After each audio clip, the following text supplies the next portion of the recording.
오늘은 하나님을 기뻐하라 라는 제목으로 함께 말씀을 나누겠습니다. 여러분, 오늘 이 예배가 하나님 때문에, 하나님 덕분에, 요즘 덕분에 유행하잖아요. 이 덕분에, 하나님 덕분에 여러분들이 기쁨과 만족과 유익을 얻을 수 있는 그런 귀하고 복된 예배 시간 되시기를 주님의 이름으로 축원합니다. 여러분, 한 가지만 좀 정리를 하고 오늘 본문의 말씀을 들어가겠습니다. 12절 말씀을 보시면 어떤 한 사람이 와서 다윗왕에게 이야기를 해줍니다. 뭐라고 이야기합니까? 하나님의 궤, 여호와의 언약궤 때문에 오벳 에돔의 집과 그의 모든 소유에 복을 주셨다라는 거예요. 이해가 되시죠? 자, 하나님을 영접하고 하나님을 믿는 그 가문에는, 그 가족 가운데는 분명히 하나님이 부어주시는 놀라운 축복들이 있습니다. 이 축복은 여러분 잘 아실 거라 생각합니다. 그런데 이 축복이 한 사람만의 전유물이 아니라 이 축복이 모든 백성의 골고루 돌아가는 순간이 오늘 여호와의 언약궤가 다윗성으로 들어오는 순간이에요. 그 장면이 어디에 나오냐면 19절 말씀을 보겠습니다. 19절을 보면요, 모든 백성 곧 온 이스라엘 무리에게 남녀를 막론하고 떡 한 개와 고기 한 조각 그 건포도 떡 한 덩이씩 나누어 주며 모든 백성이 각기 집으로 돌아가니라. 문무백관을 막론하고 모든 이스라엘 사람들이 다 똑같이 뭐 하나씩 가졌어요? 떡 한 개, 고기 한 조각, 건포도 떡 한 덩이씩을 가지고 돌아갔다라는 사실이에요. 여러분, 이것이 하나님의 나라입니다. 이것이 하나님의 나라예요. 이 장면 가운데 그 어느 누구도 소외당한 적 없고 그 어느 누구도 버림받은 사람이 없다라는 사실이에요. 하나님의 나라는 이런 나라입니다. 하나님이 다스리시는 나라, 하나님이 우리 가운데 함께 하심으로 말미암아 하나님의 축복이 오벳 에돔의 집과 그 가문에만 흘러갔던 하나님의 축복이 이제는 이스라엘 전체 모든 백성에게 흘러가는 놀라운 순간이 오늘 본문 가운데 일어나고 있습니다. 이런 하나님의 축복이 우리 푸른숲 교회를 통하여서 또한 여러분들의 가정과 여러분의 믿음을 통하여서 이 나라 곳곳에 전 세계 가운데 하나님의 나라가 전파되어지고 선포되어지는 그런 놀라운 역사가 일어나시기를 주님의 이름으로 축복합니다.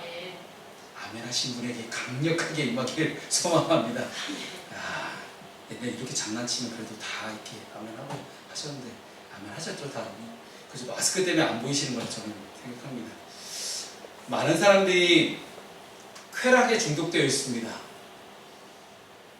하루가 멀다 하고 많은 연예인들이 마약 사건을 일으키고 음주운전 사건을 일으키고 왜 그럴까 하는 생각을 해봐요.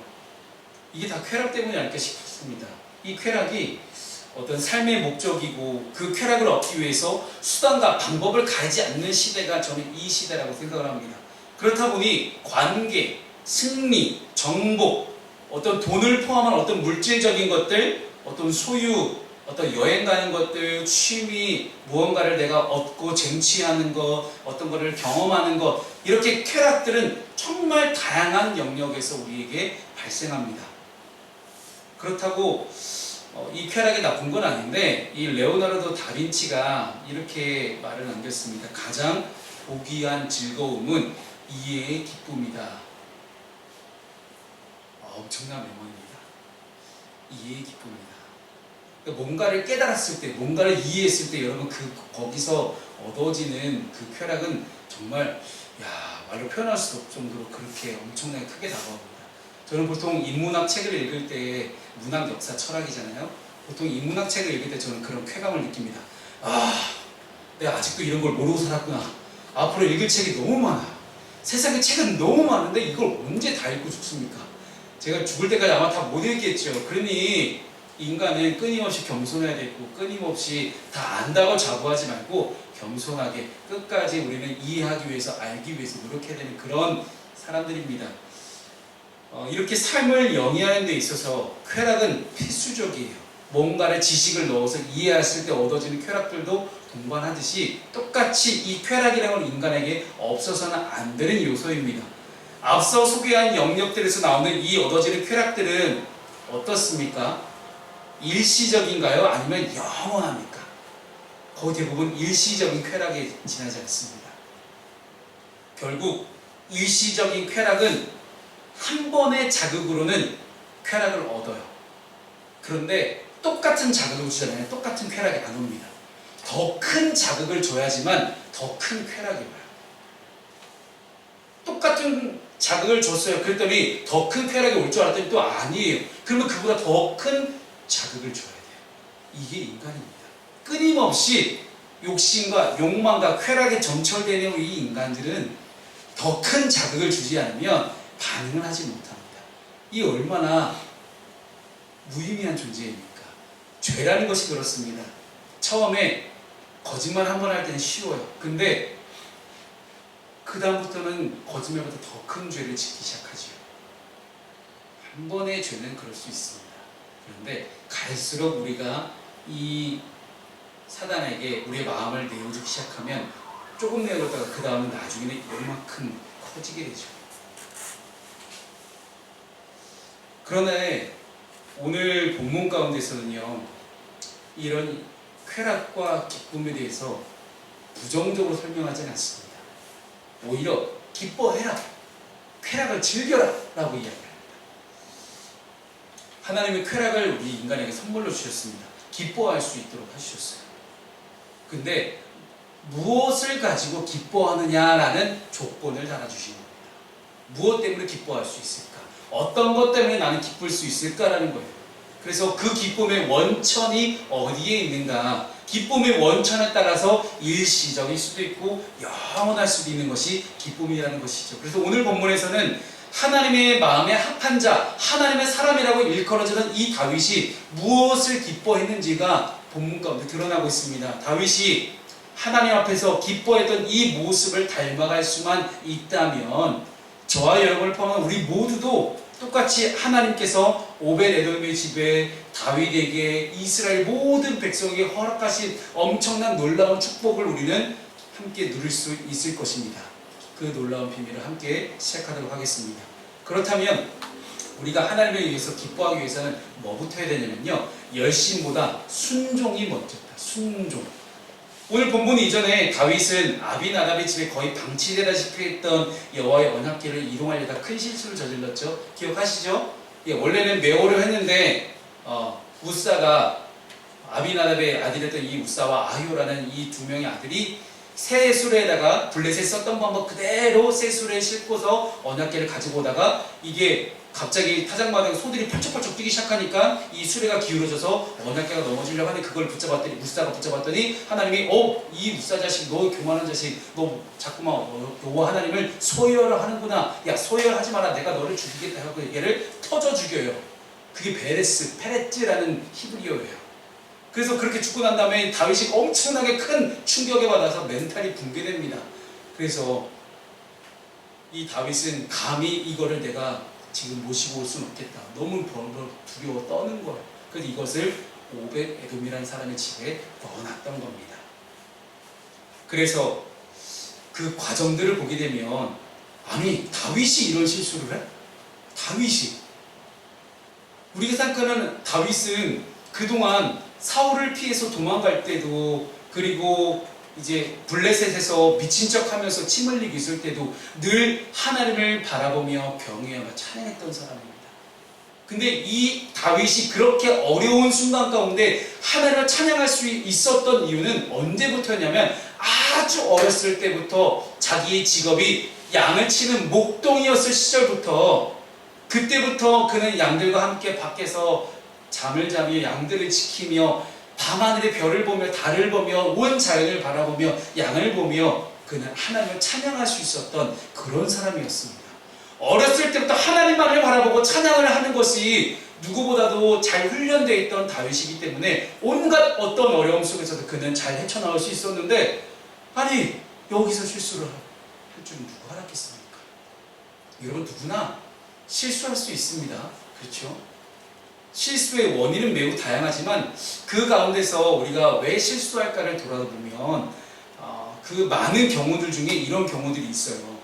열심 때문에, 열정 때문에 실수할 때가 있습니다. 마음이 앞서기 시작하는 거죠.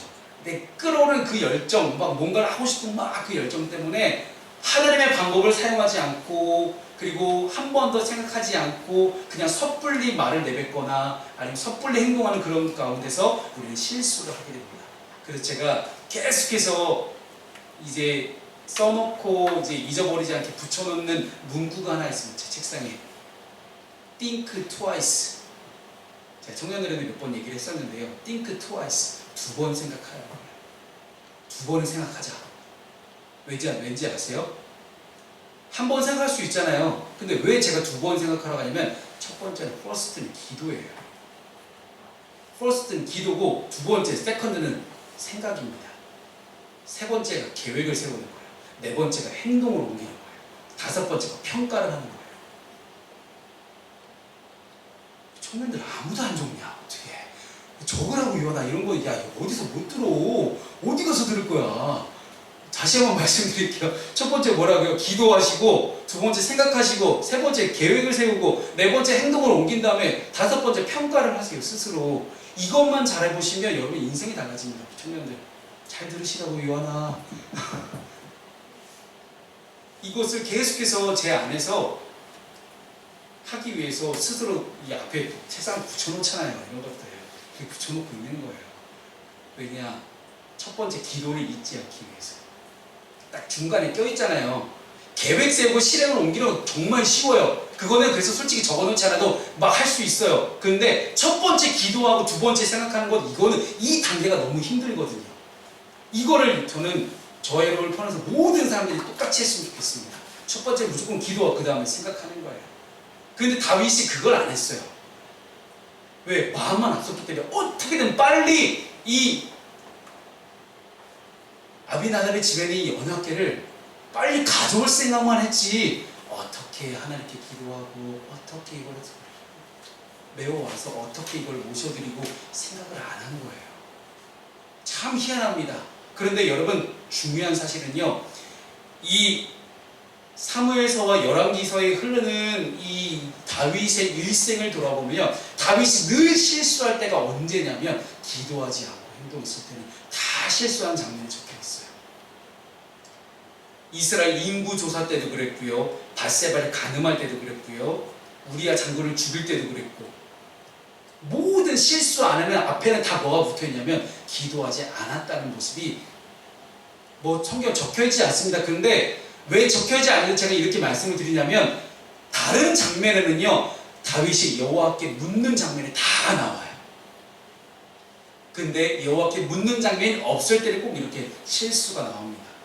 우리가 이렇게 열심과 열정에 함몰되기 시작하면요, 합리적인 것, 효율성 이런 것도 다 무시하고 다 내가 가지고 있는 열심을 가지고 뭔가 해보려는 그런 모습으로 살아가게 됩니다. 사도 바울이라는 사람이 신약성경에 등장합니다. 이 바울이 어떤 열심을 부렸었죠? 사도행전 22장 3절 말씀 함께 읽습니다. 시작. 나는 유대인으로 길리기아 다소에서 났고 이 성에서 자라 가말리엘 문화에서 우리 조상들의 율법에 엄한 교훈을 받았고 오늘 너희 모든 사람처럼 하나님께 대하여 열심히 있는 자라. 아멘. 바울이 자기 Let me introduce myself 하는 거예요. 지금 내가 어떤 사람이냐. 근데 이거는 되게 잘났을 때 어떤 자기 소개를 한 게 아니라 이미 예수 그리스도를 믿고 복음으로 살아왔던 이 사람이 자기의 일생의 마지막에서 자기가 어떤 사람이었다 비포를 얘기하는 거예요. 변화된 이후에 내가 전에 어떤 열심히 살았는지 아냐? 나 이런 사람이야. 나 대박이었어. 나 대단한 사람이었어. 여러분 실제 여기 적혀있는 이 내용들은 성경적으로 뜯어보면요, 야 이런 스펙이 없어요.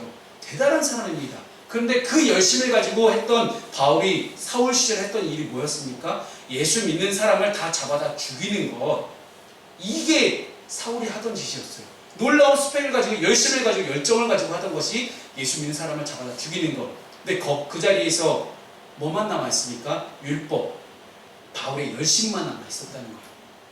그러니 그거 가지고 자기가 하나님을 잘 믿고 있다는 착각 속에 그런 자의적인 판단 속에 그는 그런 실수들을 계속해서 저질러 왔다는 것입니다. 그래서 이렇게 열심 때문에 열정 때문에 이를 그르쳤던 사울과 또한 다윗처럼 우리는 기도하지 않고 행동으로 옮기는 것을 철저하게 멈출 수 있어야 됩니다. 행동을 하기 전에 반드시 기도하고 생각하고 계획을 세울 수 있는 저 여러분 되었으면 좋겠습니다. 그렇게 실수를 통해서 다윗은 진리가 무엇인지, 계명이 무엇인지, 하나님의 뜻이 무엇인지, 하나님의 방법이 무엇인지를 그는 깨달았다는 거예요.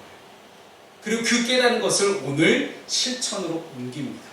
사랑하는 여러분, 열심보다는 순종이 먼저입니다. 순종해야 성령 충만할 수 있습니다.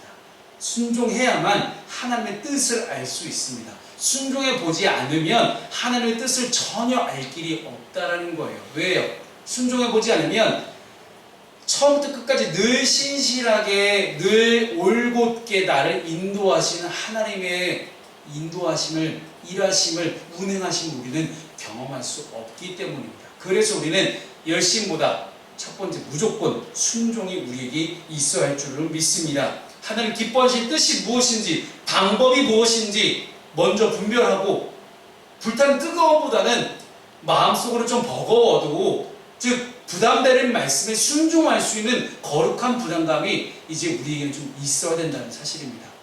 그래서 교회를 다니다 보면 이제 조금씩 여러분들이 말씀을 들은 가운데 믿음이 생겨나고 신앙이 성장합니다. 신앙이 성장할수록 신앙생활이 정말 진짜 더럽게 어렵다는 걸 이제 그때 깨닫게 돼요. 얼마나 어렵습니까? 여러분, 신앙생활이 진짜 힘듭니다. 정말 성경 기록된 말씀대로 제가 살아보라고 여러분께 강요 한번 해볼까요? 할 수 있나? 저도 안 돼요. 이걸 어떻게 삽니까? 그러니 신앙생활을 하지 마시고 우리의 일상생활에 신앙으로 살아갈 수 있도록 우리는 부단히 노력할 수 있어야 돼요. 그런 과정 가운데서 거룩한 부담감이 발생합니다. 근데 이 거룩한 부담감을 가지고 우리는 끊임없이 타협하며 살아가죠. 이 정도는 좀 이렇게. 이 거룩한 부담감에 순종할 수 있는 여러분 되었으면 좋겠습니다. 그럴 때 우리에게 기쁨이 찾아옵니다. 이 기쁨이 찾아왔을 때 우리는 어떻게 해야 될까요? 두 번째 말씀이 있습니다. 하나님의 말씀 앞에서 우리는 겸손할 수 있어야 됩니다. 오늘 본문의 14절 말씀을 함께 읽습니다. 시작. 다윗이 여호와 앞에서 힘을 다하여 춤을 추는데 그때 다윗이 배 에봇을 입었더라. 이 에봇이라는 옷은요, 우리처럼 이렇게 투피스가 아니에요. 원피스거든요. 원피스로 위에서 쭉 내려져 있고 위에서 덮어 쓰는 거예요. 그래서 이 멕시코 애들이 이게 하는 애들 있잖아요. 이렇게 머리 모자 쓰고 이제 걔네들이 덮어 쓰고 있는 거 망토처럼 그렇게 위에서 덮어 쓰는 거예요. 근데 그 재질이 뭐냐? 배예요. 배. 이 에봇은 원래 제사장이나 왕이 입는 옷이거든요. 특별하게 기름 부으심을 받은 사람들만 입을 수 있는 옷이 이 에봇인데, 이 에봇, 그러니까 쉽게 얘기하면 제가 여러분 성찬하고 특별한 날 함께 입는 이 제 목사 가운 있잖아요. 그런 식으로 생각하시면 돼요. 근데 이 에봇이 재질이 배예요. 근데 이 에봇 안에는 아무것도 입지 못하게 돼 있어요.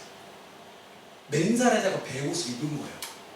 이게 이 배를 안 입어본 친구들은 아마 이해를 못할 건데, 우리 정용우 목사님 이 배를 맨살에 입으면 어떻게 돼요? 다 까실까실하고 여기 생책이 다 일어나겠죠. 근데 그 상태에서 다윗이 뭐합니까? 춤추며 뛰고 있는 거예요. 이렇게 부들부들하고 좋은 거 정장 하나 입고 뛰는 것도 아니에요. 맨살에다가 속옷을 입었죠. 속옷을 입고 안 입었다는 게 아니고 배를 뒤집어 쓴 상태에서 에봇을 뒤집어 쓴 상태에서 거기서 춤을 추는 거예요. 왜 그랬을까? 그것도 어떻게 뭐라고요? 힘을 다하여 춤을 췄다. 클럽에서 우리 수많은 젊은이들이 둠칫 하는 것처럼 지금 여기가 지금 다윗성 앞에가 이스라엘 성 앞에가 지금 둠칫 하고 있는 거 지금 여기서 3만 명이 찬양하고 있고. 왜 그랬을까라는 거예요. 왕인데. 오베데돔의 집에 단 3개월 동안 보관되어 있었는데 그 3개월 동안 하나님이 오베데돔에게 엄청나게 많은 축복을 부어주십니다.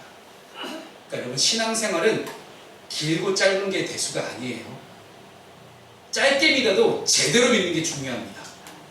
제대로 하나님을 믿었을 때 어떻게 하나님이 오베데돔의 집에 축복을 하시는지 감당할 수가 없는 거예요. 그러는 사람들이 다윗한테 얘기했겠죠. 다윗성을 옮기기 시작하는데 이제 예전에 수레에 실었고 이동했던 그런 실수는 범하지 않고 제사장들이 고압 자손의 무라리 자손들이 매는 이 제사장들이 어깨에 메고 이제 이동합니다. 그래서 하나님께서 제시한 방법대로 하나님의 괴가 천천히 다윗성으로 이제 전진하는데, 그 행렬을 뒤따르거나 그 행렬을 길목에 서 있어서 많은 관중들이 쳐다보고 있는 거예요. 그러면서 감격하고 기쁨의 눈물을 흘리는 거예요. 왜? 아무 일이 없으니까.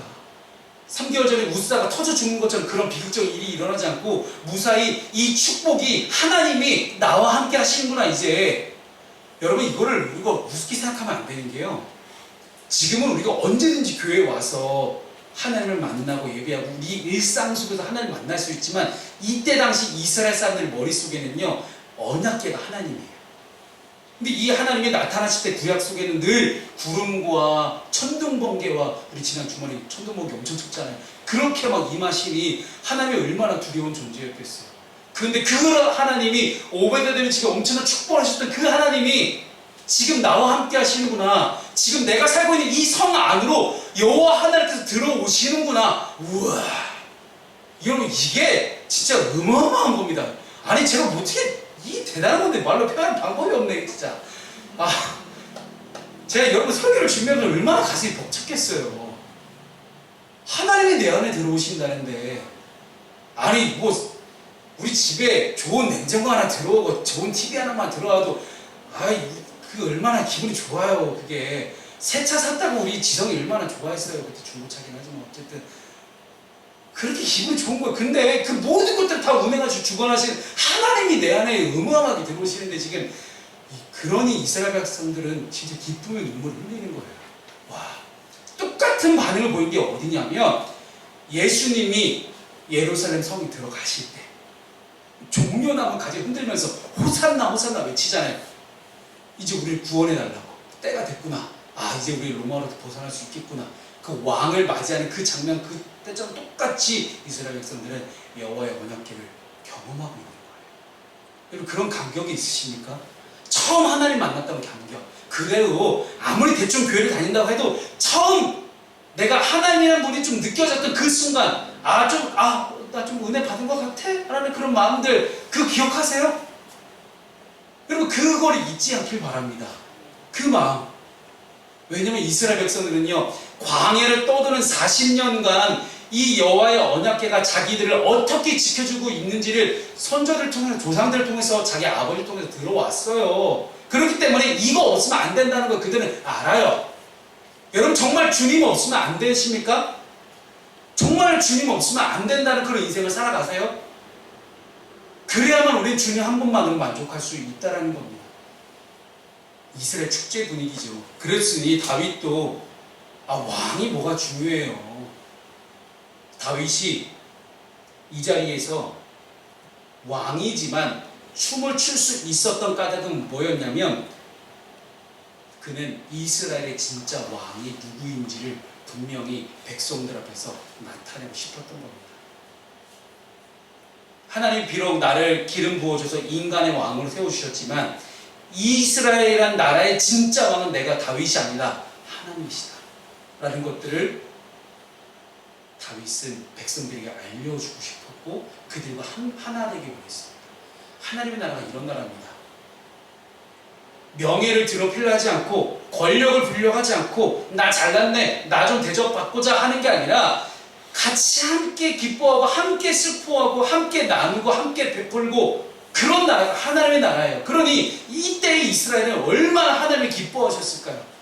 왕조차도 왕으로서 대접받기 싫어하고 체면을 내려놓고 모든 백성들과 함께 기뻐하고 함께 슬퍼하며 함께 먹을 걸 나누는 이 놀라운 축제 현장 가운데 하나님이 얼마나 기뻐하셨을까요? 그 기뻐하시는 하나님의 모습을 기대하며 다윗은 기뻐 춤을 췄다라는 거예요. 그런 겸손함이, 그러한 낮아짐이, 그렇게 하나님만 높일 수 있는 놀라운 이 일들이 저와 우리 가운데도 일어나야 됩니다. 그러면 우리 세상이 얼마나 살기 좋겠습니까? 다윗이 만약 갑질했다고 생각해봐요. 야, 이게 3개월짜리 오베데돔이 집에 축복했던 여호와의 언약궤야. 이거 누가 갖고 왔어? 내가 갖고 왔어. 이렇게 해버리면 뭐가 되겠어요? 근데 지금 우리 세상이 그러고 있지 않습니까? 마지막 세 번째가 있습니다. 하나님 말씀 앞에서 기뻐할 수 있어야 된다. 말씀 앞에서, 하나님의 존존 앞에서, 코람데오 하나님 앞에서 기뻐할 수 있어야 된다는 거예요. 오늘 본문의 21절 말씀을 읽어보죠. 시작. 다윗이 미갈에게 이르되 이는 여호와 앞에서 한 것이니라. 그가 내 아버지와 그의 온 집을 버리시고 나를 택하사 나를 여호와의 백성 이스라엘의 주권자로 삼으셨으니 내가 여호와 앞에서 뛰놀리라. 아멘. 그 기뻐 뛰는 모습을 사울의 딸 미갈이 발견하죠. 잠깐 다른 사람의 아내로 갔다 돌아온 사람이에요. 그렇죠?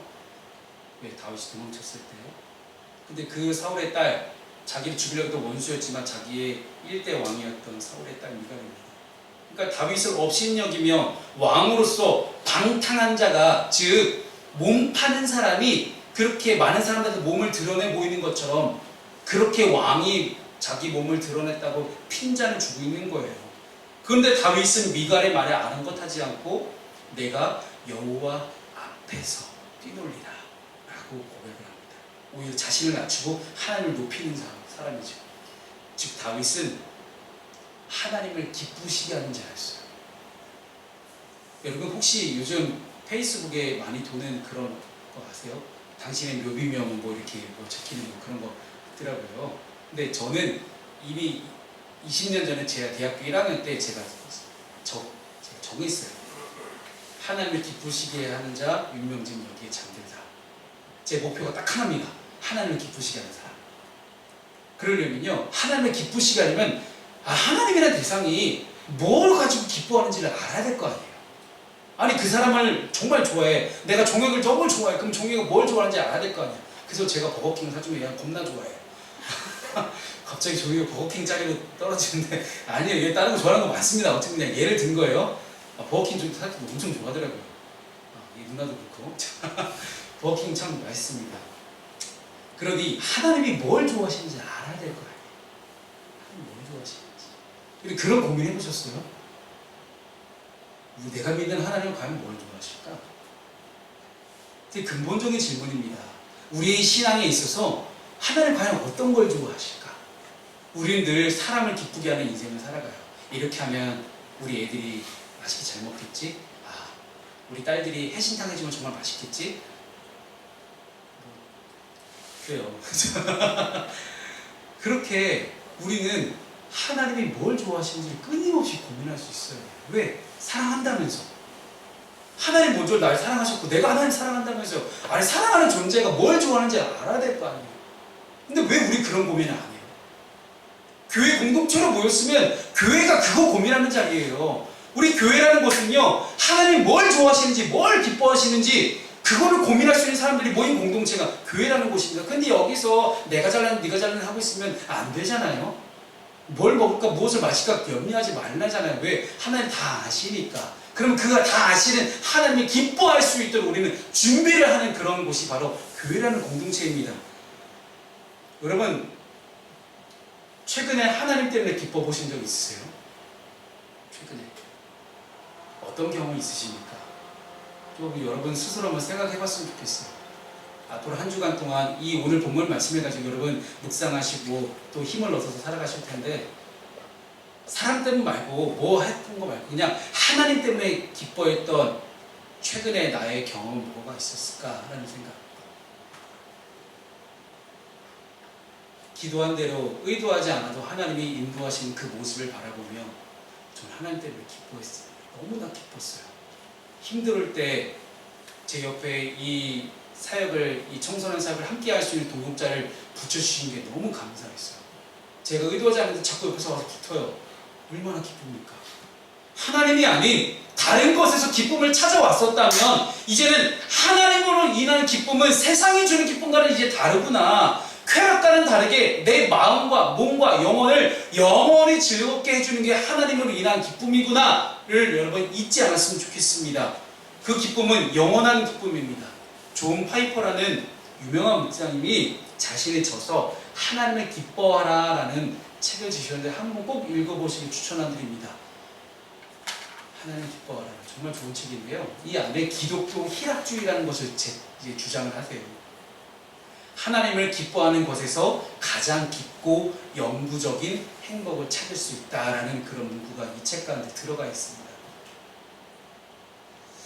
이 기독교 희락주의는 회심, 예배, 성경, 기도, 돈, 결혼, 선교, 고난 뭐 이런 것들을 통해서 우리가 이런 기쁨을 소유하고 누리고 퍼뜨리고 갖고 나갈 수 있는지에 대해서 설명하는 그런 책이에요. 근데 하나님만을 즐거워할 때 그 사람의 생애에서 하나님이 얼마나 많은 일들을 이루어 가시는지를 보고 느끼고 경험하라 라는 것이 바로 이 책의 내용입니다. 그래서 이 기독교 희락주의 안에서 이렇게 5가지 이렇게 설명하는데 이거 뭐 제가 뭐 다 설명드릴 수도 없고 제가 이거 파일을 그대로 해가지고 제가 여러분 문자로 쏴드릴게요. 한번 꼭 읽어보세요. 기독교 희락주의가 과연 뭘 얘기하는 건지, 기독교 희락주의가 반드시 이루어지기 위해서 내가 하나님 때문에 기뻐하기 위해서 나는 어떤 확신을 가져야 되는지, 이 확신 속에서 내가 비로소 하나님 때문에 기뻐할 수 있구나가 증명될 수 있는 그런 놀라운 경험들이 저와 여러분에게 이어져지기를 주님의 이름으로 축원합니다. 아멘. 함께 우리 파송 찬양하겠습니다.